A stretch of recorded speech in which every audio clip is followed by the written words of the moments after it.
Okay,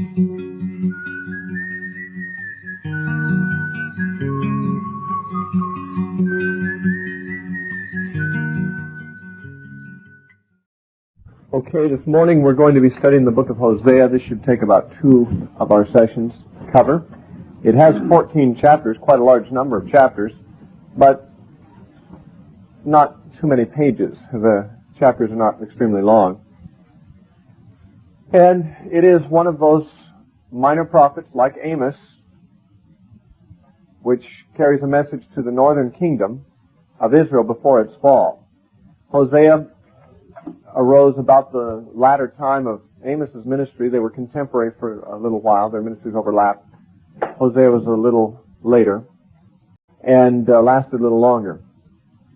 Hosea also, unlike Amos, prophesied against Judah as well.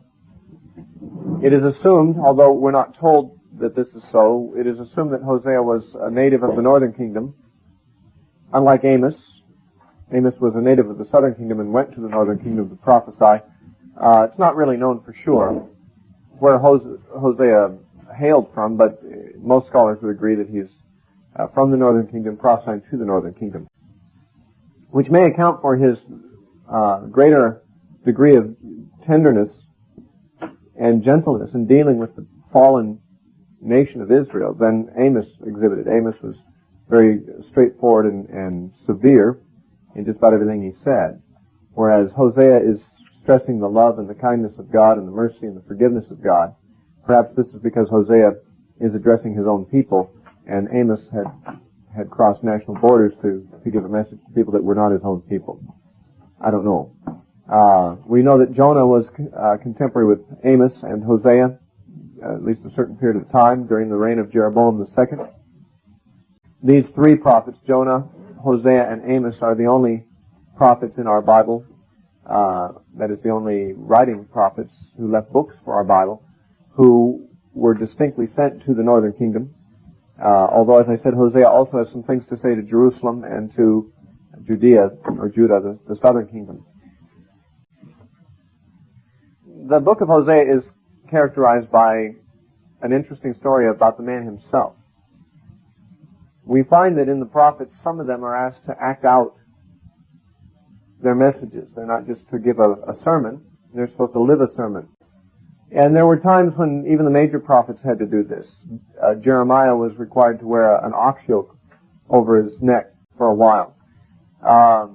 Isaiah was told to walk around naked with his buttocks exposed for 3 years. Ezekiel did all kinds of strange things that were to enact the messages that he had. And we find other cases of this, but among the minor prophets, principally, Hosea is notable for having had to live out his message. And the way in which he was required to do it had to do with his marital status.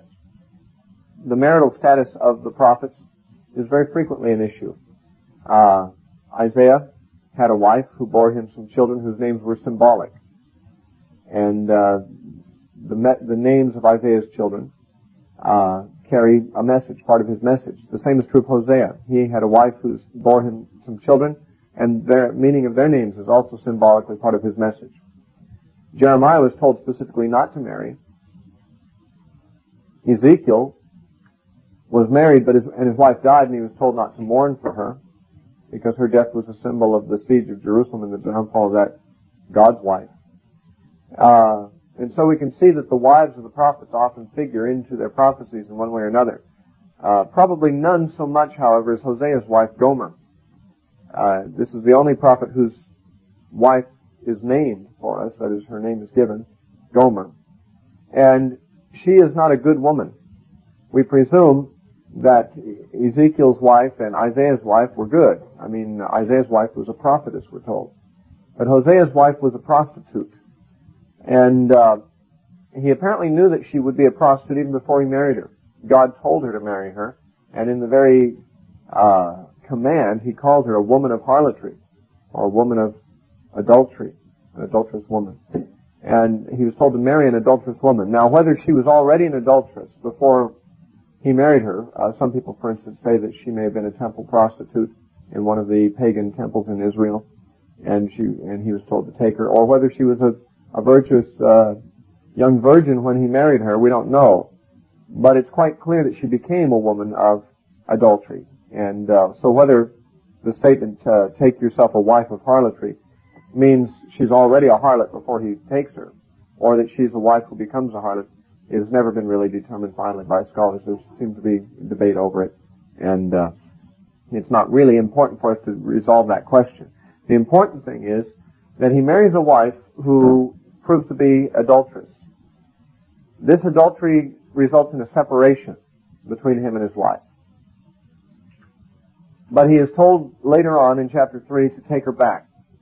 And his showing mercy again to his unfaithful wife is seen as a symbol of God showing mercy again to Israel, who has been an unfaithful wife to him. God married Israel, and many of the prophets have brought this out. Ezekiel 16 brings this out, that God married Israel. Jeremiah chapters 1 and 2 talk about this. Isaiah chapter 50 talks about this. It's not uncommon at all for the prophets to use the imagery of Israel being God's wife. Hosea, however, actually acts out this message. He takes a wife who represents Israel. His wife commits adultery as Israel committed spiritual adultery against God and worshiping other gods. Hosea takes her back as God promises to take his people back. And those are the three basic ideas of the book. God took a wife, she committed adultery, thus bringing about estrangement and alienation, and he will restore. Now, Amos had been telling the people before Hosea that God was going to judge Israel. Hosea echoes that, but Hosea emphasizes more that even though God judges Israel and puts her away, it grieves him to do so. He still loves her, he still pines over the loss of his wife, and he wishes that she would come back, and ultimately he will restore her. So Hosea has more of a message of compassion, love, mercy, and restoration than Amos does, although Amos also at the very end of the book of Amos gives a bright prophecy of the Messianic age. So does Hosea. So do all the prophets, actually. But Hosea emphasizes this more. Now, the book of Hosea can be broken into three parts of very unequal length. The first part is chapters 1 through 3. This would be the historical prologue to the book. A little bit like the first two chapters of Job. The majority of Job is taken up with discussion and debate, philosophizing, but it begins with a prologue, with two chapters telling some historical information about what happened to Job. So also with Hosea, the bulk of the book is prophesying and discussion. But the first three chapters give us a historical background, and it has to do with Hosea's own marriage. In chapter 1, he marries the woman, and she bears him 3 children.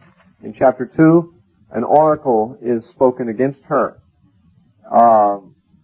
In chapter 3, he restores her. So the first 3 chapters give this whole historical account.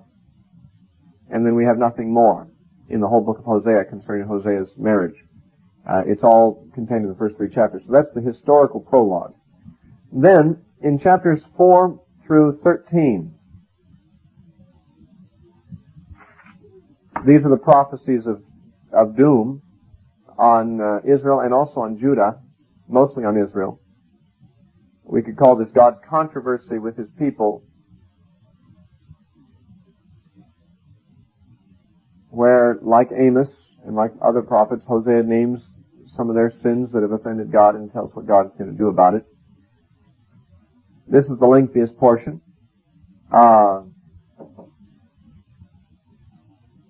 The third section is the last chapter, chapter 14, which stands quite naturally as a unit because it changes its tone right off. It talks about restoration, God's gracious pardon of his adulterous wife, Israel. Now, none of the commentaries I've ever read on this subject have ever pointed this out, but as I was studying it last night, it seemed to me like a further observation could be made about its structure. Now, realize, of course, the chapter divisions are somewhat arbitrary, but not entirely. Even though the chapter divisions were not inspired, they were based upon clear changes in mood or in subject matter in most cases. And it's interesting that the historical prologue has 3 chapters. Each of those chapters, I think, corresponds to one of these 3 parts of the book. If you'll notice, chapter 1 is a historical prologue to the first 3 chapters, in a sense, just as the first 3 chapters are a historical prologue to the rest of the book. Chapter 1 gives most of the historical information upon which the other 2 chapters are based. So there's a sense in which chapter 1 stands in relation to the first 3 chapters in the same way that the first 3 chapters stand in relationship to the whole book. So, to put it another way, the first section of the book, which is chapters 1 through 3, can be seen to correspond to chapter 1 in the sense that both are historical prologues to the sections that they introduce. I hope that's not confusing. It may be less so after I finish out this observation.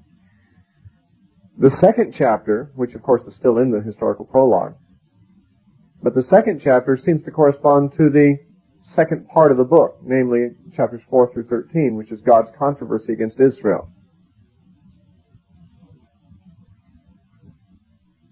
Chapter 2, the second chapter of the prologue, seems to correspond in subject matter and in nature to the second section of the book, chapters 4 through 13. Interestingly, chapter 2 begins, in verse 2 anyway, chapter 2 verse 2 begins, "Bring charges against your mother, bring charges, for she is not my wife, and I am not her husband." Now, here Hosea is speaking against his wife Gomer, and he says, bring charges against her. Notice chapter 4, which begins the second section of the book. Look at chapter 4, verse 1. "Hear the word of the Lord, you children of Israel, for the Lord brings a charge against the inhabitants of the land." Whereas chapter 2, Hosea brings charges against his wife. In chapter 4, God brings charges against the people of the land, which simply seems to confirm what I suggested, that chapter 2 is God's controversy, or Hosea's controversy against his wife, just as chapters 4 through 13 are God's controversy against Israel. And then the third chapter, which is very short, only 5 verses long, describes Hosea's restoration of his wife. And even closes with a reference to the Messianic age. That is true of the last section of the book of Hosea also, chapter 14. It talks about God's restoration of Israel and of the Messianic age. So, as I said, you could pretty much break the book down into 3 easily identifiable sections. The historical prologue, which in a way corresponds to chapter 1. The controversy of God against his people in chapters 4 through 13, which sort of corresponds in subject matter to chapter 2. And the third section, which corresponds to chapter 3, is the restoration and mercy and pardon that is promised. So, the historical prologue that we will now look at in Hosea is, in a sense, an outline of the whole book. It is as though it is taken up again beginning at chapter 4, the controversy is, and then expanded from Hosea's wife to apply it to Israel. Now, one thing I want to point out, several things that will help you in understanding the book. Hosea has certain code names he uses in addressing entities, and they are repeatable, or they're repeated, so that if you don't know what they mean, it might be confusing. Now, one that you should be familiar with is the name Ephraim. Ephraim, of course, was one of the 10 tribes of the northern kingdom, but it was the chief of the 10 tribes of the northern kingdom. It was the largest. And therefore, sometimes the northern kingdom itself is simply called Ephraim. We're more familiar with it being called Israel. The name it was usually called by was Israel, but sometimes the prophets, and especially Hosea, speaks of that kingdom as Ephraim. And so when you encounter the name Ephraim, realize you're simply finding another name for Israel, or sometimes he calls the nation Jacob. But he means the northern kingdom. And whenever he says Ephraim, he's meaning in distinction from the southern kingdom of Judah, which he also addresses at times. So one of the names you need to be aware of that he uses quite a bit is Ephraim. And when he does, he means the northern kingdom. Another name that occurs a couple of times is Beth-aven. In chapter 4, verse 15,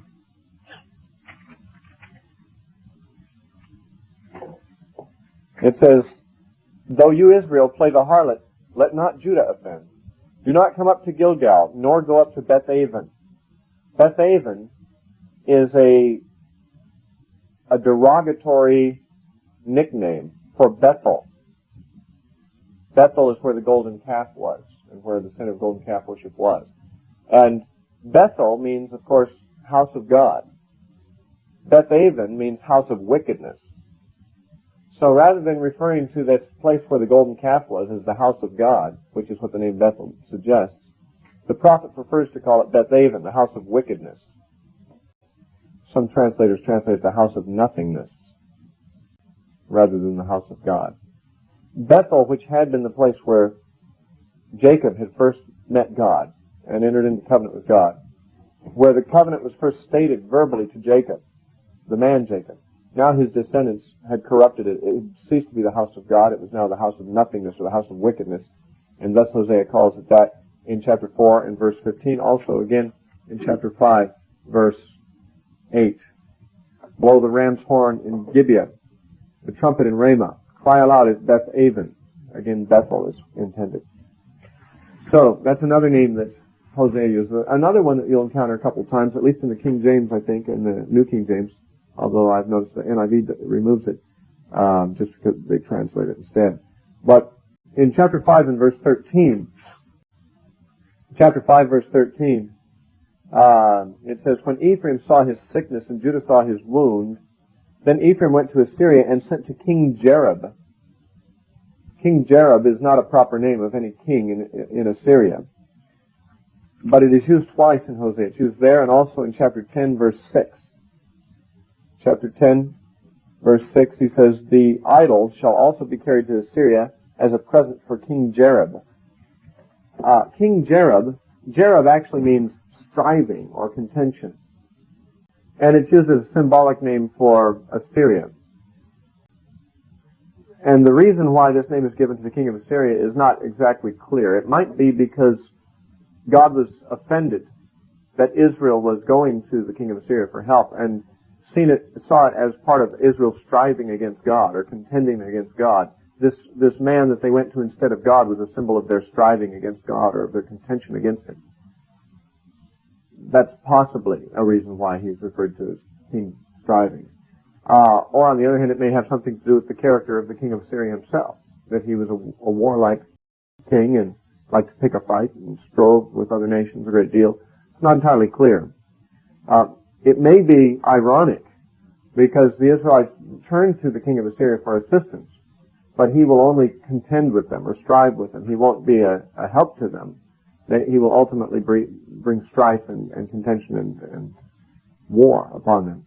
Whatever the reason, we find the name, and I just thought I'd alert you to it because King Jareb is not a proper name of any of the kings of Assyria or anyone else in the Bible. It is simply a symbolic name that Hosea uses. So those are some of the things you'll find in his language.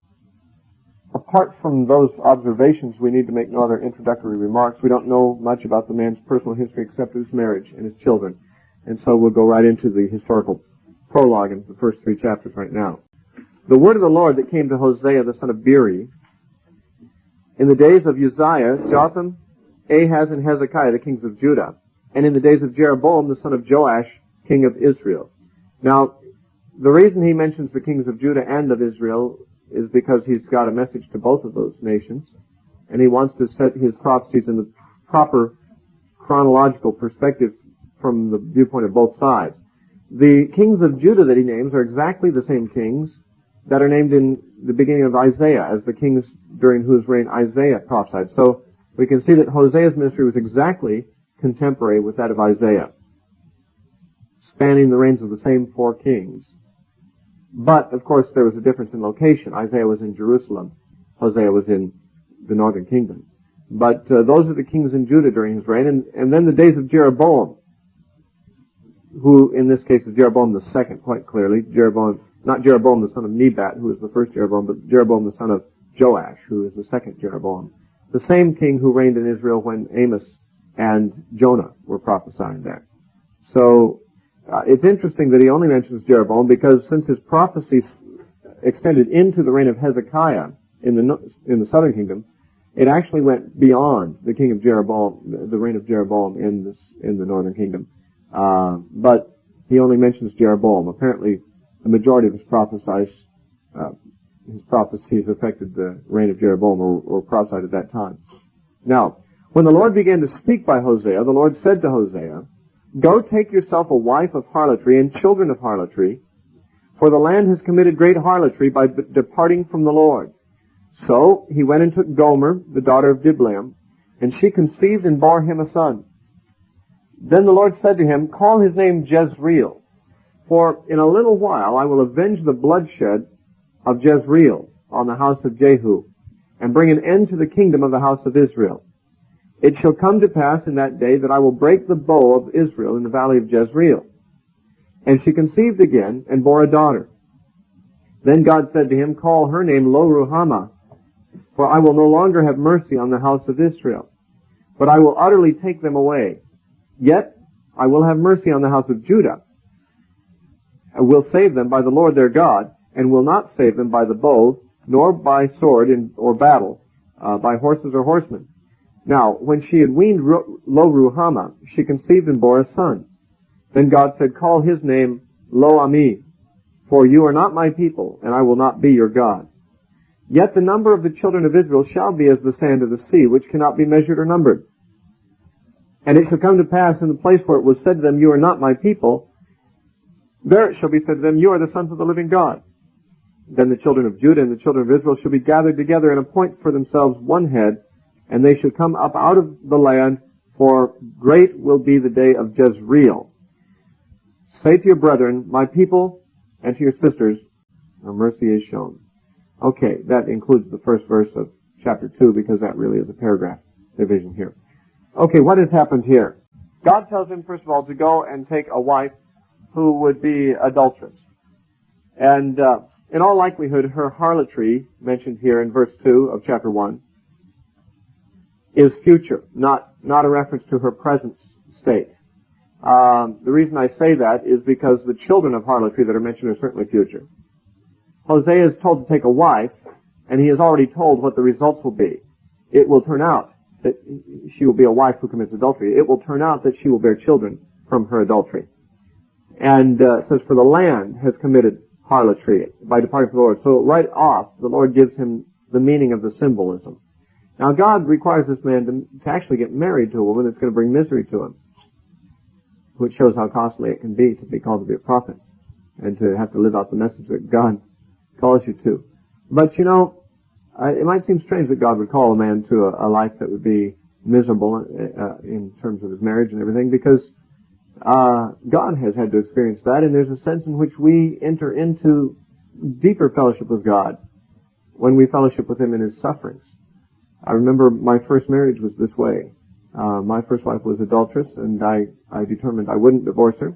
Eventually she left, as I'm sure you know the story. I've told it, I've alluded to it before anyway. And yet before she left, I had no idea that our marriage would ever break up. As far as I knew, we'd be married for life. And yet it was a miserable kind of a marriage. Obviously, there was no faithfulness in it on her side. And, I could never trust her out of my sight with other people. And I know how difficult it can be to be married to a wife of harlotry like Hosea. And I remember thinking at the time, Lord, why would you require this? I mean, what is the reason that you put me in a marriage like this? Now, of course, someone could argue that I shouldn't have married her and it wasn't God who did it. That might be correct. I'm not sure. I did pray certainly beforehand and thought the Lord was leading me into it, but that's a different issue. I don't really care to speculate. It's fruitless to try to decide whether I was right or wrong in getting married. I thought I was doing the Lord's will at the time, but at any rate, I knew that after having married her, it was the Lord's will for me to remain faithful. And I thought, God, why would you take, a person in the ministry like I am and put him in such an adverse, domestic situation, especially in view of the fact that elders or leaders in the church are supposed to have model families. And, I asked the Lord about that, and I felt that He reminded me of Hosea at that time and told me that, sometimes it's the only way that we can really draw near to Him is for us to suffer in some of the ways He has. God has suffered reproach because of having an adulterous wife, Israel, and also since the time of Israel, Even the church, the bride of Christ, has not been all that pure. And so there's a sense in which those who suffer in this way can enter into the sufferings of Christ with him, can experience the same thing he goes through. Paul said that he wished to know Christ in the power of his resurrection and in the fellowship or the companionship of his sufferings. That's in Philippians 3:10. And Hosea was called to fellowship with God, in the fellowship of God's sufferings. And this would bring him into a more intimate place with God. It would break his own heart as God's heart was broken, and would make him a gentler, more godlike individual. And so, God told him right off, you're going to marry this woman, but she's going to be a harlot, she's going to bear illegitimate children too, children of harlotry. However, the first child was apparently his own, it would seem. It says that he took Gomer, and she conceived and bore him a son. The fact that she bore him a son suggests that he was the father of the first child. Notice the other children, it doesn't say who the father was. In verse 6, she conceived again and bore a daughter, but it doesn't say by whom she conceived or who she bore the daughter for. Also in verse 8, now when she had weaned Lo-Ruhamah, she conceived and bore a son. The second two children, the father is not named, but the children are named, and their names seem to indicate they're illegitimate. Lo-Ruhamah, the name of the daughter in verse 6. The name literally means no mercy. And particularly the Lo-Ammi, the son born in verse 8 or verse 9. The name Lo-Ammi means not my people or no kin of mine. Now imagine a man naming a child that. No kin of mine. It's as though Hosea is told to acknowledge that this son is not his son. This son is not his child, and neither is Lo-Ruhamah. Certainly a man cannot fail to have mercy on his own daughter. But this girl would not receive mercy because she was not his daughter. Now, this does not imply that Hosea did not remain a good father to these children or didn't care for them or whatever. We're talking about the symbolism of their birth and of their naming. As far as we know, Hosea remained their father and probably raised them. And as they were being raised, their names were known among the people of their town. And their names were a message. And the message is this. Well, we'll not talk about the second two first. Let's talk about Jezreel first. The first name is Jezreel. Now, this is probably Hosea's own legitimate child, because she bore him that child.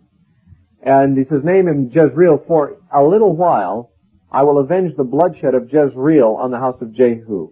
Now, Jehu was the one whom God appointed. Remember, he was anointed by one of the prophets who was sent by Elisha. Jehu was a military general in the northern kingdom. And he was anointed by a prophet and told his mission was to wipe out the house of Ahab. Now, Ahab had been dead already, but Jezebel was still alive, living in Jezreel. And apparently her household, the offspring of Ahab, were still living in Jezreel. And Jehu got the armies on his side, and he went to Jezreel. He had Jezebel thrown from the upper window, and she was killed. And he slew all the seed of Ahab there. Now that was the right thing for him to do. That's what God called him to do. However, we remember that Jehu got a little overzealous about this, and he started killing other people who were just friends of Ahab. In other words, he ceased to act strictly as an agent of God's judgment and began to act for political expediency to do what other kings would do to establish their reign. And he became bloodthirsty and shed innocent blood. And he even killed remember certain people were coming up from Jerusalem to see the king in the north. They didn't know he'd been killed, and Jehu slew them too. So Jehu, turned Jezreel into a bloodbath beyond measure. He did execute the judgment of God against the house of Ahab, as he was supposed to do. But the bloodshed at Jezreel was not all justly shed. It was innocent blood in some cases. And so the house of Jehu, God pronounced a curse on it too. Now, there was a blessing on it, because he zealously carried out the judgment against Ahab's household. Jehu was told that his children would sit on the throne to the fourth generation. Jeroboam the second was the fourth generation. And he was ruling at the time that Hosea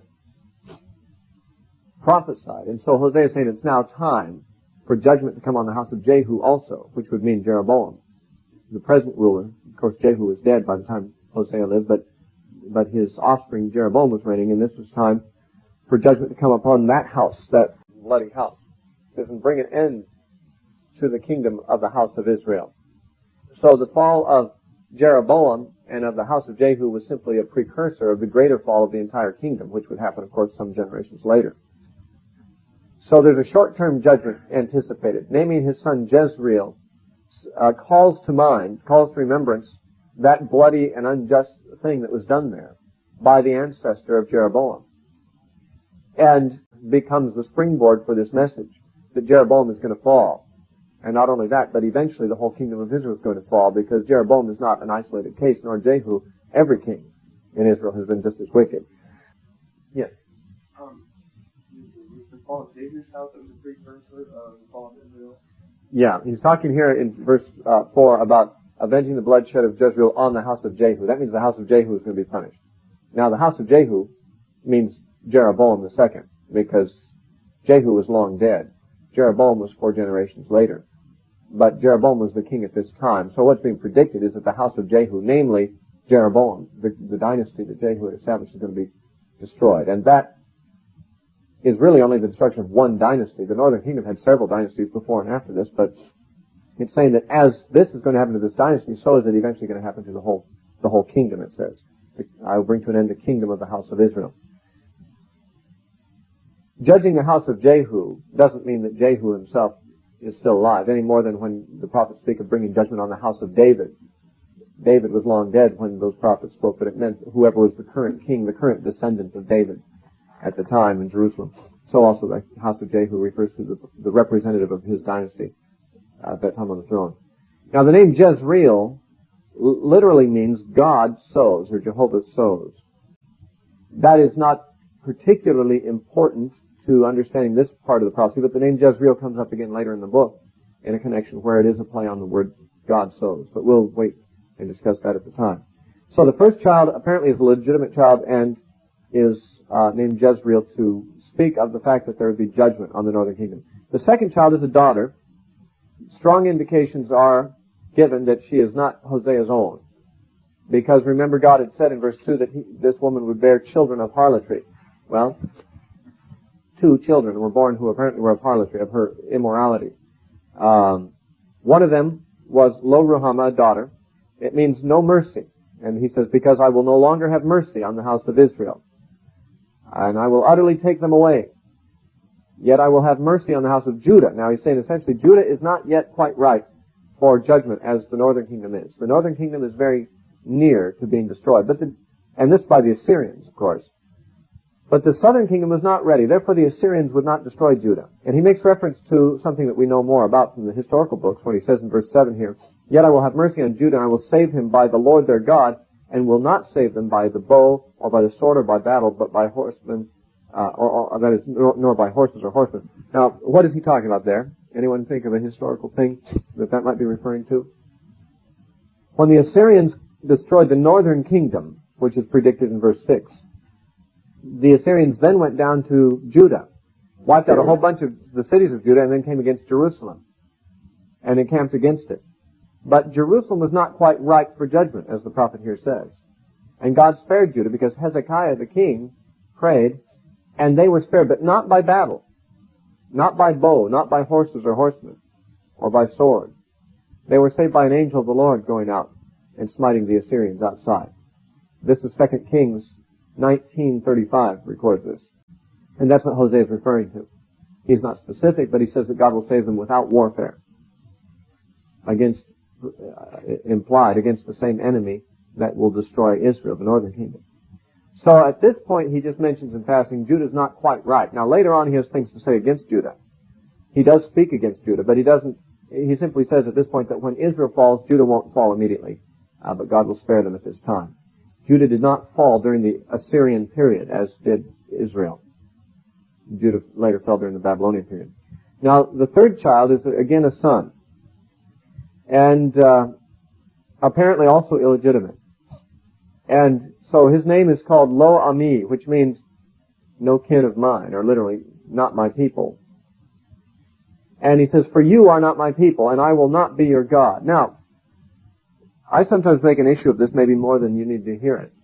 And that's because of my background and the things I've seen and heard from Christians I always want to react to them. Maybe if you haven't seen and heard the same things I have, then you might feel like I'm overreacting. But I have very frequently encountered the dispensational attitude toward Israel, that Israel, the people of Israel today, are God's chosen people. Never mind that they don't believe in God, most of them. And the ones who do, most of them don't believe in Jesus. Never mind that they're just as much in rebellion against Jesus Christ and His kingdom and His church as they ever were in the days of the Apostle Paul. Never mind any of those things. They're God's people anyway. Because God had them as His people one time, they must be His people for all time and unconditionally. That is the view of many Christians today. And based on this view comes certain kinds of foreign policy, which is not necessarily all that righteous in some cases, and in many cases it certainly isn't Christian. Supporting Israel in certain wars that they're involved in right now for no other reason but that we think they're God's chosen people. Well, are they God's chosen people today? Well, Hosea, of course, at this point is not necessarily addressing Israel today, but he's addressing Israel in his own day. Now, they had been God's chosen people. There's no question about it. They were descendants from Abraham, Isaac, and Jacob. But what does he say about them? God says, "You are not my people."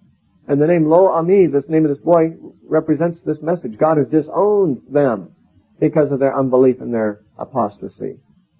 You are not my people. I will not be your God. That's the message that accompanies the birth of this child. Just as this child was illegitimate, and the previous one too, so the Jews who are not worshippers of Jehovah, and today who are not obedient to Jesus Christ, are not God's people. They're illegitimate children, as it were. Now, of course, that sounds like a very anti-Semitic remark, but it only really applies to the Jews who are unbelievers. The same could be said in the sense of Gentiles who are unbelievers. We're not making a racial statement. We're simply saying that if people don't believe in Jesus Christ and yet profess to be God's people, they're making a false claim. Because if they are not in obedience to Jesus Christ or to God, and of course today, ever since Jesus came, it would be impossible to be obedient to God and disobedient to Jesus, because Jesus said, "He that receives me receives the Father that sent me. He that rejects me rejects my Father that sent me." It's always been such that if the Jews reject God, God rejects them. And ever since the coming of Jesus, the rejection of Jesus is the same thing as the rejection of God. And so the Jews who don't believe in Jesus are simply not God's people. If they claim to be God's people, or think of themselves as God's children, then they really are making an illegitimate claim, just like this child appeared to be Hosea's son. He was born by Hosea's wife in Hosea's home, probably was raised in his house, but wasn't really his child. Did not have Hosea's blood in his veins, didn't have Hosea's nature. He was a totally different breed. And so Jesus said to the Jews of his own time, who were also apostate, they said, "We have one Father, even God. We're not born of fornication." Remember that? That's in, John chapter 8? Let me turn to the verse number there. Because God spoke of certain Israelites being born of fornication, like Hosea's children were. And the Jews resented the fact that they thought Jesus was implying that they were born of fornication. Let's see here. John 8, verse 39 and following. They answered and said to him, "Abraham is our father." Jesus said to them, "If you were Abraham's children, you would do the works of Abraham. But now you seek to kill me, a man who has told you the truth, which I've heard from God. Abraham did not do this. You do the deeds of your father," and implying that your father is someone other than Abraham. Then they said, "We were not born of fornication. We have one Father, God." Now, Jesus implied they weren't children of Abraham, and they didn't quite understand what he meant. He meant that they didn't belong to the spiritual seed of Abraham, because those who are of that seed do the same works as Abraham. The spiritual seed of Abraham is the church, as Paul tells us in Galatians chapter 3. And what Jesus is saying to the Jews of his day is, you're not in that seed because you don't do what Abraham does. You don't have his faith. Therefore, you don't really rightly have any claim to being the children of Abraham. Well, they didn't understand that, and they thought he was questioning the legitimacy of their Jewish birth by saying they weren't children of Abraham, and they knew they could trace their genealogies back to him.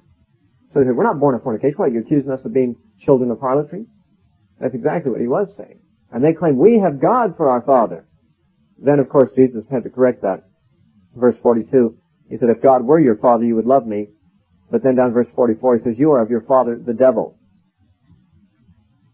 You have the outward appearance of being God's children because you're in Israel, but you really have a different nature than God's children have.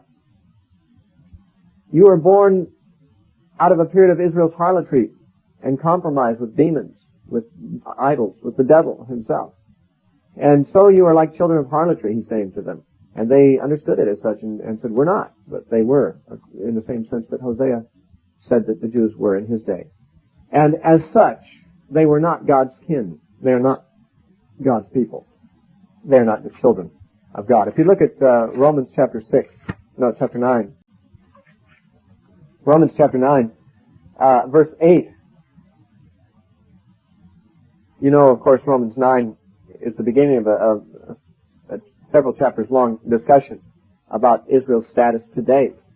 And in chapter 9, verse 8 of Romans, it says, that is, those who are the children of the flesh, meaning Abraham's children of the flesh, these are not the children of God, but the children of the promise are counted as a seed. So he's saying, contrary to common beliefs, the children of the flesh from Abraham, namely the Jewish race, are not the children of God. At least not by virtue of simply being children of the flesh. If they happen to be believers in Christ, they are. But that's totally unrelated to them being related to Abraham, because those of us who are unrelated to Abraham are also children of God. So what he's saying is that national descent from Israel, or citizenship, or having the bloodlines of national or natural Israel, is not anything that guarantees that people will be really God's people. Now, these names, no mercy and not my people, come up in the remainder of this chapter and in chapter 2 in a prophecy about what God will do in claiming people who were not his people to be his people. Now, the language of chapter 1, verses 10 and 11 sounds like a restoration of the natural Israel, but I believe that we can compare several scriptures together to see this as a picture of the church. In chapter 1, verse 10, it says, yet the number of the children of Israel shall be as the sand of the sea, which cannot be measured nor numbered. And it shall come to pass in the place where it was said to them, you are not my people, which is what Lo-Ammi means, there it shall be said to them, you are the sons of the living God. Then the children of Judah and children of Israel shall be gathered together, and appoint for themselves one head, and they shall come up out of the land, for great will be the day of Jezreel. It says, yet the number of the children of Israel shall be as the sand of the sea, which cannot be numbered. Is this talking about natural Israel or spiritual Israel? Well, it's going back to the promise that was made to Abraham, of course. Abraham was told that his children would be like the sand of the seashore, which cannot be numbered. And yet the New Testament tells us that the true seed of Abraham, to whom this applies, this great innumerable multitude, is not the natural seed, but the spiritual seed. In Galatians 3:16, Paul says, unto Abraham and to his seed were the promises made. And he does not say to seeds, as of many, but to thy seed, which is Christ. And then later in the same chapter, he points out that if you are Christ, that if you are in him, if you belong to Christ, then you are Abraham's seed and heirs according to the promise. Verse 29, Galatians 3:29. So, the promises concerning the innumerable multitudes descended from Abraham apply to Christ and those who are in Christ, who are the heirs according to the promise. The promises pertain to them. Now, that seems to be the case anyway in this passage.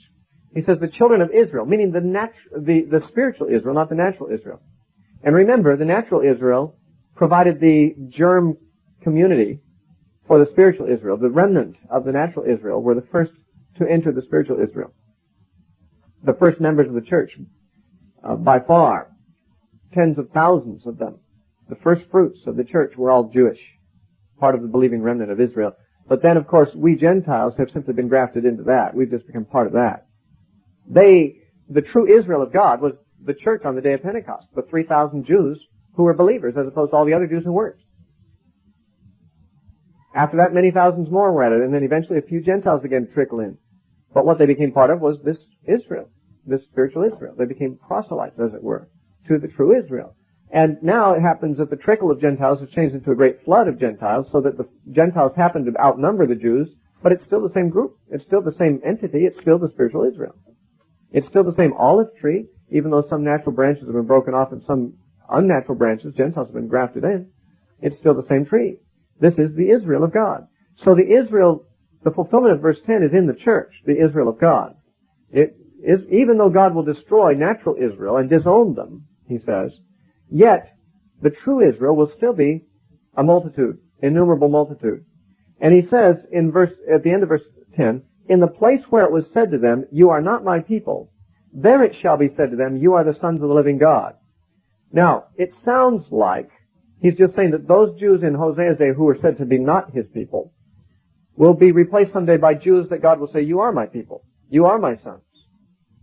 But that's not what it's saying. What it's actually saying is that the Jews who at this time became not his people will be replaced with Gentiles who will become sons of the living God. Those two, in the place where it was said to them, you are not my people, that is, people who were once not God's people, the Gentiles, will become children of God. Now, how dare I say that? Because Paul says that. He quotes this verse in Romans 9.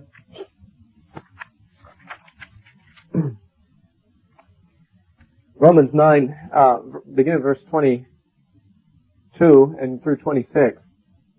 Romans 9, 22 through 26. What if God, wanting to show his wrath and to make his power known, endured with much long suffering the vessels of wrath prepared for destruction? By the way, Hosea 8:8 refers to the Jews of his day as vessels in whom is no pleasure. The Jews, unbelieving Jews, were the vessels of wrath, the vessels that God had no pleasure in. Hosea 8:8 uses that expression, speaking of them. Paul says God endured for a long time with great patience these vessels of wrath, so that he might make known, verse 23, the riches of his glory on the vessels of mercy. Now there's two kinds of vessels, those that are vessels of wrath and those that are vessels of mercy. The natural Israel who reject the Messiah are vessels of wrath. The ones who receive the Messiah are part of the true Israel, the vessels of mercy, who he has prepared beforehand for glory. Look at verse 24. Even us, the church, whom he has called, not of the Jews only, but also of the Gentiles. So the vessels of mercy started out with Jewish remnant, but also now includes Gentiles in this vessel. And then look at verses 25 and 26. As he says in Hosea, I will call them my people who were not my people, and her beloved who was not beloved. And it shall come to pass in the place where it was said to them, you are not my people, there they will be called the sons of the living God. He quotes two different verses from Hosea here. The first one he quotes is from Hosea 2, verse 23. And the second one he quotes is from Hosea 1, which we've just read. Hosea 1:10. He mixes them together, but both of them talk about people who were not God's people, later being called God's people. How is Paul using it? Of Gentiles. He's stressing the fact that God was going to include Gentiles among the vessels of mercy as well, and he quotes Hosea to that effect, to prove it. So even though Hosea's words may sound like he's saying to the same Jews who were not his people now, that they would later be called his people, Paul understands this passage in Hosea 1:10 to be talking about Gentiles who were not God's people in the Old Testament times, becoming God's people under the new covenant, in the new Israel. So that's what Hosea 1:10 and 11 is talking about. Now what about verse 11 in this context? Hosea 1:11. Then the children of Judah and the children of Israel shall be gathered together and appoint for themselves one head. Now, I don't know about you, but this reminds me very much of Ephesians 2:15. Israel and Judah are spoken of separately here, but probably because ever since the Babylonian captivity, all the Jews have been Judah, with, a few representatives of the other tribes. But for the most part, that's why we use the word Jews of them. Jew comes from the word Judah. Remember, the northern kingdom was destroyed permanently. The southern kingdom of Judah, which was predominantly the tribe of Judah, went into captivity but came back, and it was when Jesus came, it was only those people were left, really. I mean, there were some stragglers from the other tribes, but it was mainly the tribe of Judah that was represented, and still is, by the surviving Jews. And that's why we call them Jews, because they're named after the tribe of Judah. So in mentioning Judah, he may refer to those who are what we call now Jews. In mentioning Israel, he's already used that term in verse 10 to speak of the spiritual Israel, which includes Gentiles. So when he says Israel and Judah will be together, he may well be speaking of the joining of Jews and Gentiles under one head. He says they shall appoint for themselves one head. Now, many would see this as a prediction that the two kingdoms, the northern and southern, will be restored under the Messiah during the millennium. But as I understand it, this is referring to what Paul's referring to in Ephesians chapter 2 and verse 15. Ephesians 2, Paul is talking about how God has taken Jews and Gentiles and put them together in the church, and he puts it in this way. Ephesians 2:15 says, having abolished in his flesh the enmity or hostility, that is, the law of commandments contained in ordinances, to create in himself, that is in Christ, one new man, that is, one man who has only one head, from two, thus making peace. He takes the two, Jew and Gentile, puts them together into one man or one body, namely under one head. And verse 16 says, that he might reconcile them both to God in one body through the cross.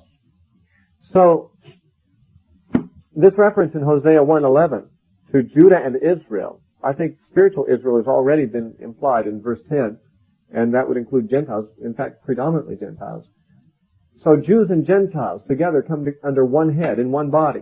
That's in the church. That's the mystery that Paul said wasn't clearly understood in the Old Testament, but was certainly predicted. And there it is. So Hosea, the closing verses of Hosea chapter 1 talk about the church. It speaks of God disowning natural Israel for their apostasy and choosing vessels of mercy among those who were not previously his people, who now become the children of God.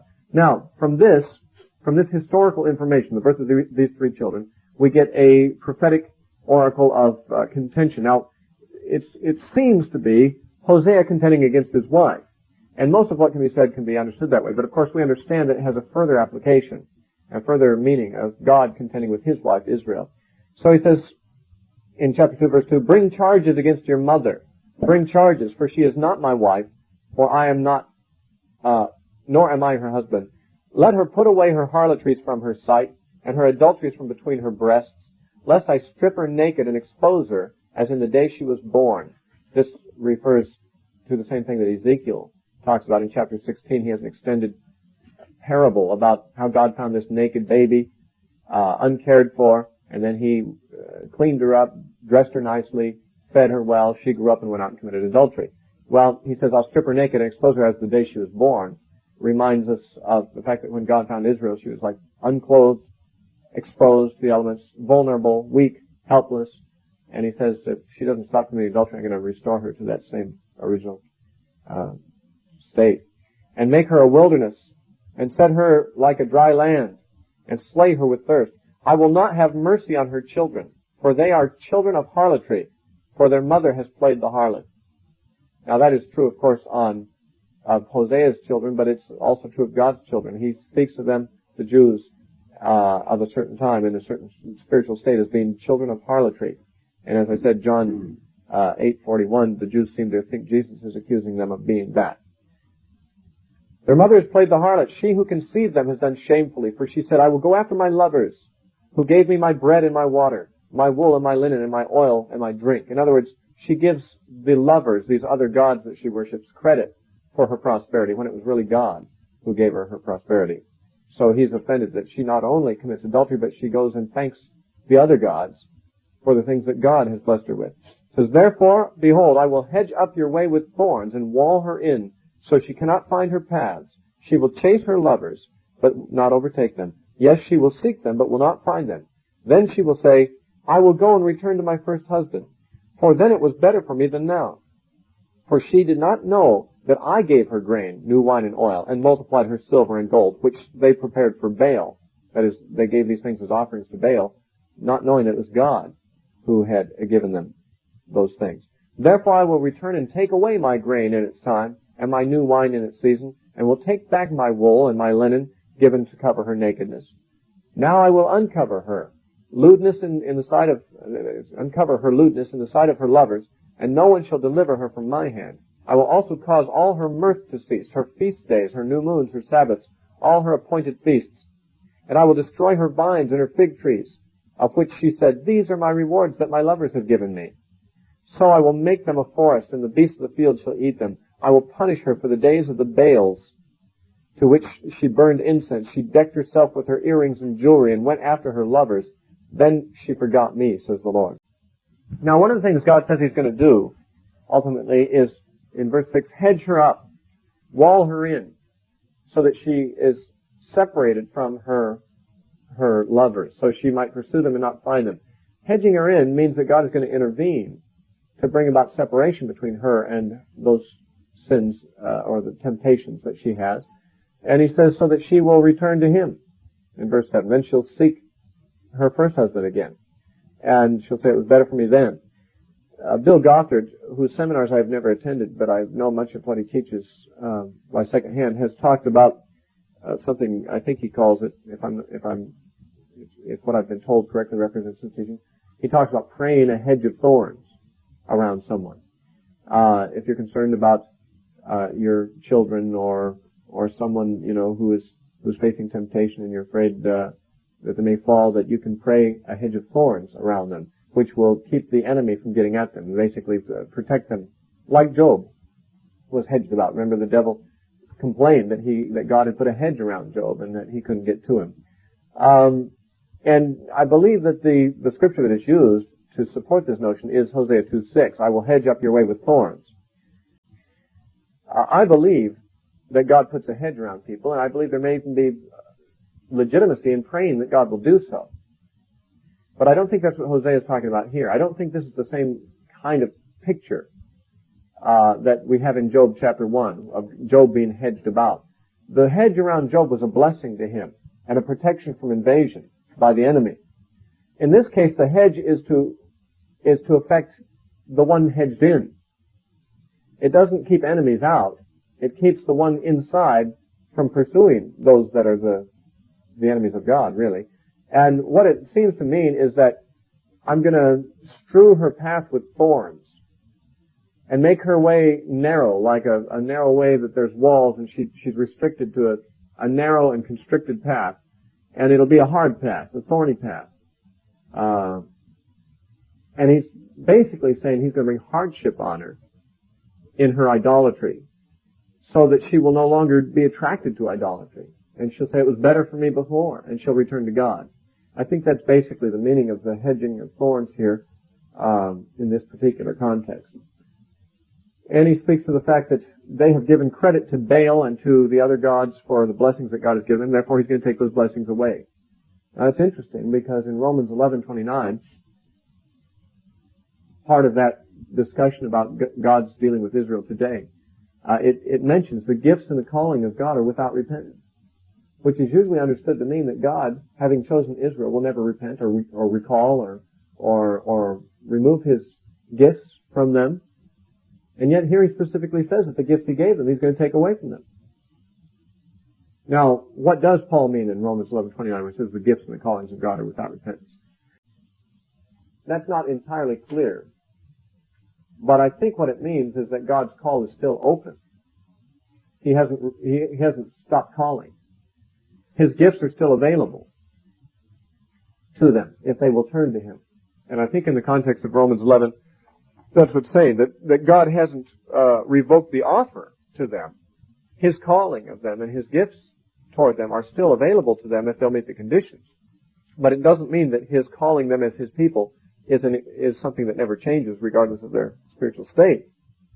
Here he makes it very clear He takes away His gifts once they have been given, if they are abused, because she's forgotten the Lord.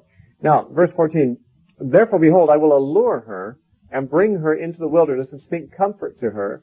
I will give her her vineyards from there, and the valley of Achor as a door of hope. She shall sing there as in the days of her youth, and in the day that she came up out of the land of Egypt. In other words, I'm going to woo her again, all over again, just as I did when I brought her out of Egypt in the early days of our courtship. He says, I'm going to woo her all over again. But this will be in the wilderness. This will be in a thorny way. He's going to woo her through affliction and hardship. In verse 15 he says, the valley of Achor will be a door of hope. Achor means misfortune. And therefore what he's saying is that by bringing them into this valley of misfortune, through these hardships that he's going to bring as judgments upon them, they will be chastenings, and they will be a doorway into a new hope. It'll bring about a change of heart for some. And so even though it's unfortunate or it's a bad deal, it looks like, yet it's a hopeful situation. Misfortune carries hope with it because we can turn when we're spurred on by our misfortunes and the discomforts of it. We can turn to God and there's hope. And he suggests that this will be the case with some of them. And I believe this is talking about, again, the remnant. And I think we have here a reference to the church, because he says, "And it shall be in that day, says the Lord, that you will call me my husband and no longer call me my master." Actually, in the Hebrew, my husband is Ishi, and my master is Baal-li. My Baal. In other words, the word Baal means master. Now, what he's saying here is that the Jews at this time have so confused Baal with God that they don't know the difference. They call Jehovah Baal. Now, you can understand that because even when the Jews came out of Israel, they confused the golden calf with Jehovah. And apparently, when the knowledge of Jehovah is lacking and the law of God is not known by people, they just begin to think all gods are alike. So they worship Baal and figure they're worshiping Jehovah at the same time. There are people who say, well, how do we know that the Muslims aren't really saved? I mean, don't they believe in one God? Maybe the God they believe in is the same as ours too. Aren't all gods alike? Don't the Mormons believe in Jesus too? Well, then why do we say that they're different than us? It's not the case that all Jesuses are alike or all gods are alike. The heathen have their own notions of God. But people who are unaware of God's self-revelation in the Bible often just assume, well, all notions of God are about the like. All about the same. And that seems to have been the state of things here. There had been so much syncretism in the religion of the Jews that they'd mixed in Baal worship with Jehovah worship. They still thought they were worshiping Jehovah, but they called him Baal, and they figured that while they called him my Baal, they were really talking to God. He says, you're not going to do that anymore. Time's going to come when you're going to talk to me right. You're going to call me my husband, not Baal. Verse 17, "For I will take from her mouth the names of the Baals." That is, I won't let her speak those names anymore. "And they shall be remembered by their name no more. In that day I will make a covenant for them with the beasts of the field and with the birds of the air and with the creeping things of the ground. Bow and sword of battle will I shatter from the earth to make them lie down safely. I will betroth you to me forever. Yes, I will betroth you to me in righteousness and justice, in loving kindness and mercy. I will betroth you to me in faithfulness, and you shall know the Lord. And it shall come to pass in that day that I will answer, says the Lord. I will answer the heavens, and they shall answer the earth. And the earth shall answer with grain and with wine, new wine and with oil. And they shall answer Jezreel." Now, Jezreel means God sows. And so it's talking about God is going to sow his people in the earth. He says, "I will sow her for myself in the earth, and I will have mercy on her who had not obtained mercy. Then I will say to those who were not my people, you are my people, and they shall say, you are my God." Now, this whole section, verse 18 through 23, is talking about the new covenant. He starts out by saying, "I will make a covenant for them." Well, the only covenant he's made since Hosea's time is the covenant that Jesus called the new covenant. And he says it's a covenant with the beasts of the field and the birds of the air and so forth. And perhaps that reminds us of the fact that this covenant is a covenant of peace between the various kinds of animals, at least figuratively speaking. Remember in Isaiah 11 and Isaiah 65, it talks about the wolf and the lamb lying down together, and the ox and the bear and so forth. I said when we treated those passages that I believe the unclean animals mentioned there represent the Gentiles and the clean animals, the Jews. The ox is a clean animal. The bear is an unclean. The lamb is a clean animal. The wolf is an unclean animal. And not only that, but the unclean animals named are also animals that are threatening and harmful to the sheep. And that I believe the Jews, God's flock, as they're called in so many passages in the prophets, are represented by the lamb, the kid, the bull, and that the Gentiles who have always menaced them, the unclean Gentiles who have always been enemies of the Jews, are represented by the wolf and the bear and the lion and the leopard. And as I understand it, this is a prophecy of these lying down together in peace under the new covenant. And that sounds similar to this. "I will make a covenant for them with the beasts of the field, and with the birds of the air, with the creeping things of the ground, most of which were unclean, like the Gentiles." Then he says at the end of verse 18, "Bow and sword of battle will I shatter from the earth, and make them lie down safely." Sounds very much like Isaiah chapter 2 and Micah chapter 4, which is talking about the Messianic age, the present age. It talks about they will beat their swords into plowshares and their spears into pruning hooks. Nation shall not lift up sword against nation, neither shall they learn war anymore. Those messianic prophecies of Isaiah and Micah talk about the cessation of war and the end of weapons of war. That is talking about the present time, but it's not talking about an end of literal war. It's talking about those who are in this covenant. They forswear violence. They put away their weapons. They are no longer warring, and God keeps them secure. They look to God for their security rather than to weapons of war. And that's what it says. For I will shatter them from the earth to make them lie down safely. Well, then he talks about, I will betroth you to me forever. This eternal betrothal, this eternal covenant is with the church, with his people. And he says, and you shall know the Lord. Now, verse 20, where it says, you shall know the Lord, is in contrast to what is said most of the time about the Jews in the book of Hosea. In fact, you'll find that the knowledge of the Lord is a major theme of Hosea, and he frequently complains that the people don't know God. But he says the time will come when they will know the Lord. Well, doesn't that remind you of another passage about the new covenant? Jeremiah 31, verses 31 through 33, where he says, I will make a new covenant. You know, he says, I'll write my words on their hearts and my ways in their inward parts. And he says, and they won't have to say one to another, know the Lord, because they will all know me, from the greatest even to the least of them, says the Lord. The new covenant will be characterized by people knowing the Lord. And that is what is said to take place here. So we know we're talking about the new covenant and the age in which we now live. He talks about restoration of the grain and the wine and the oil and so forth that he's taken away. And then in verse 23, he says, then I will sow her for myself in the earth. Jesus told a parable of a man who sowed good seed in his field, and an enemy came and sowed tares. When he interpreted the parable, he said, the good seed is the children of the kingdom. That is Jesus' own disciples. The field is the world. So Jesus is talking about the sowing of God's children in the church in the world. And that's what's being said here. I will sow her for myself in the earth, like seed is sown. And I will have mercy on her who had not obtained mercy. And then I will say to those who were not my people, you are my people. Now there can be no question at all, but that the New Testament writers understood this passage as being about the church. Not only because Paul quotes it in Romans 9, as we saw, he quotes it in Romans 9:25, I believe it is, but also Peter alludes to it in no uncertain terms in 1 Peter chapter 2 and verses 9 and 10. 1 Peter chapter 2, verses 9 and 10, he's writing to Gentile churches, principally, in Asia, in Pontus, Galatia, Cappadocia, Asia, and Bithynia. These were largely Gentile churches. And so he's writing to people who are not Jewish by birth. But he says in 1 Peter 2, verses 9 and 10, you are a chosen generation, a royal priesthood, a holy nation, a special people, a peculiar people. These are all terms that were used of Israel in the Old Testament. Now he applies them to the church. That you may proclaim the praises of him who called you out of darkness into his marvelous light. Notice verse 10. Who once were not a people, but are now the people of God. Who had not obtained mercy, but now have obtained mercy. Notice the two things. You were not a people. You had not obtained mercy. Remember Lo-Ruhamah and Lo-Ammi? No mercy and not my people. And yet he says those who had not obtained mercy will obtain mercy.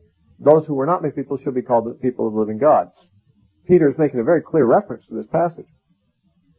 The Gentiles were once not a people, but are now the people of God. Once had not obtained mercy, but now have obtained mercy. We are newcomers to God. The Jews have been God's people, at least Israel in the Old Testament were God's people for many centuries, but the Gentiles came along later. They were once not his people and had not historically obtained mercy from God, but now in the church that has changed. And so that is what Peter's referring to. He's referring to Hosea 2:23, where he says, and I will have mercy on her who had not obtained mercy. And I will say to those who were not my people, you are my people. And they shall say, you are my God. So very obviously the way that these two chapters of Hosea are used by Paul and by Peter in the New Testament make it clear that these are the prophecies that have to do with blessing and restoration are fulfilled in the church.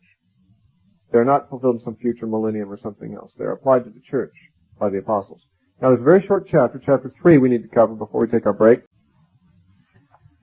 It says, and I said that this, I think, corresponds in the structure of the book with the final section of the book, which is chapter 14, the chapter about restoration and about the Messianic age. It says, then the Lord said to me, Go again, love a woman who is loved by a lover, or who has been defiled and slept with a lover, and is committing adultery, just like the love of the Lord for the children of Israel, who look to other gods and love the raisin cakes.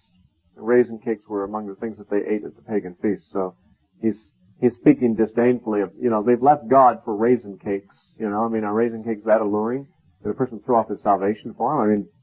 Esau sold his birthright for a bowl of pottage. These people sell their God for raisin cakes. But he says to Hosea, go again and love this woman again. The one who's the adulteress. He doesn't mention her as his wife at that point, but it's obviously talking about her. The one who has gone to other lovers and borne illegitimate children. Go back and love her again. Take her back, just like God loves Israel, he says. So, I bought her for myself for 15 shekels of silver and 1.5 omers of barley. Now, we had never been told prior to this that Homer's a barley there, that Gomer, his wife, had ever left him or been put away. It is assumed. We are only told about her bearing children. And then we read of the prophecy in chapter 2 that she is not my wife, I am her husband. Nor am I her husband, excuse me. Well, now we can see that she has been separated. She's been estranged from Hosea. He's going to take her back. During that period of estrangement, she committed adultery, and apparently she became so debased that she eventually ended up a slave because he had to buy her back for a price. She may have had to sell herself into slavery to some pimp or something to make a living. But this is showing how debased Israel becomes when they depart from God. They think they're going after a more glamorous lifestyle of fulfillment, with other lovers, but they end up in bondage, and they need to be bought back, just like God had to pay a price to get the spiritual Israel to himself, the price of the blood of Jesus. So, Hosea pays a price for her. He buys her back from slavery, apparently. Now, notice the price he pays is 15 shekels of silver. According to Exodus 21:32, the normal price of a slave that was gored and had to be paid for was 30 shekels, or 30 pieces of silver.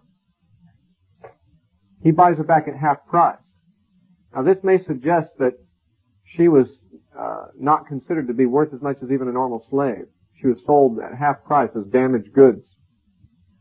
She was just so destroyed from her lifestyle of sexual immorality and promiscuity that she wasn't worth much. And so he was able to pick her up on the slave market at half price. And so he says he bought her for that price. In verse 3 it says, and I said to her, you shall stay with me many days, and you shall not play the harlot, nor shall you have a man. Thus will I also be toward you. Now, it's not clear whether this means that she'll be his wife from now on and won't take any other men, or whether it means that for the time being, having bought her back, they're not going to immediately resume sexual relations. Perhaps because of her defilement, he wants her to go through a period of purification or something first. He says, you'll stay with me, but you won't have a man. And I'll do the same for you. In other words, I'll abstain also, if that's what he's saying. If he's saying, you and I will both remain sexually abstinent for a period of time, many days, which would apparently be a period for her to undergo the ceremonial purification for her harlotry and so forth. Now, this corresponds to something also, a period during which God was not having relations with his people. And it says so in verse 4, for the children of Israel shall abide many days, without king or prince, without sacrifice or sacred pillar, without ephod or teraphim. Afterward, the children of Israel shall return, seek the Lord their God and David their king, and fear the Lord and his goodness in the latter days. Now, it says they will go many days without a king or a prince or without sacrifice or sacred pillar. This, I would understand to represent the time from the destruction of the northern kingdom until the coming of Christ. The premillennialists, I think, would understand it differently. They would possibly think of the many days without sacrifice as the church age. But they believe that sacrifices will be restored in the millennium, in a new temple. And therefore they would say that verse 5 tells us of latter days return to God on the part of the Jews and serving David. David is just a a name substituted for the Messiah, since the Jews in the Old Testament didn't know what the Messiah's real name would be, but they knew he'd be descended from David. They just called him David sometimes. Jeremiah called the Messiah David in Jeremiah 30 and verse 9. And Ezekiel called the Messiah David in Ezekiel 34:24. So other prophets have used this name to speak of the Messiah. But the two views of these last two verses are these. The premillennial position would be, I think, that verse 4 speaks of a lengthy period of time, the church age, during which Israel would be without its temple, without sacrifices, without a king. That's the church age today. They are still in that state. But after that, that is at the end of the age, when just prior to the coming of Christ, and going on into the millennial period after Jesus comes back, they will return, seek the Lord, and serve David or serve Jesus, their king, and fear the Lord and His goodness in the latter days. Now, the reference to the latter days, of course, would confirm to many that it's talking about the end of the age, because that's how many times Christians have understood the term the latter days. I think wrongly, but that's a popular way of understanding that term. I see it this way, that he's speaking of the destruction that's going to come upon Israel, and they'll be without a kingdom, and without God, and they won't be worshippers of God for those days. Just like Hosea and his wife apparently were going to abstain from relations with each other for many days before they resumed relations as husband and wife, so there would be a period of time that God would abstain from relations with Israel and would resume them again at the time that they would come to serve Jesus, the Messiah. I believe that he resumed his relations with Israel when John the Baptist came and began to prophesy and call Israel to repentance again. And that many turned to Christ. I mean, they were a minority, true, it was a remnant, but they did. And that's the remnant that is talked about here. The children of Israel here are the remnant. And they return. And they worship God. And they worship Jesus. And they are the church. And that is what's talked about. And the latter days can either mean the last age, namely the church age, and sometimes there's a number of commentators believe that the church age is what is meant by the last days, the whole church age. In fact, I taught that for a long time because in the New Testament, it appears to be so at first glance. Peter, when he talked about the day of Pentecost fulfilling Joel's prophecy, said, "In the last days I will pour out my spirit on all flesh." Peter said, "This is it." The writer of Hebrews said, "God, who at sundry times in diverse manners spake in times past to our fathers by his servants the prophets, in these last days has spoken to us by his Son."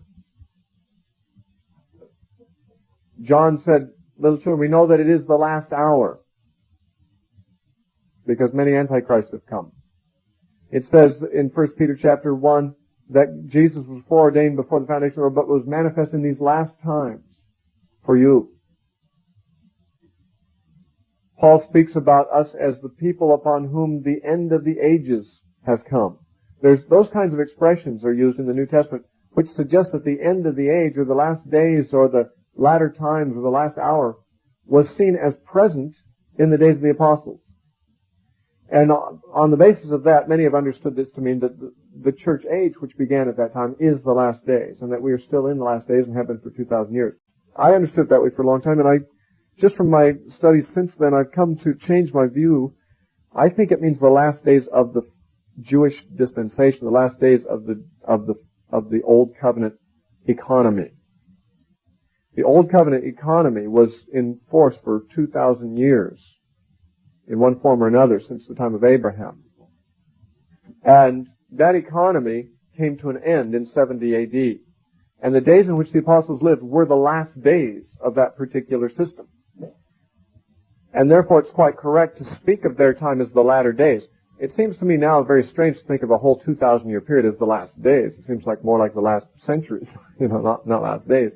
But to speak of the last few years, from the time of Christ to 70 AD as the last days, would make sense. It's less than 1 century. It's the closing small portion of the era of the Old Covenant.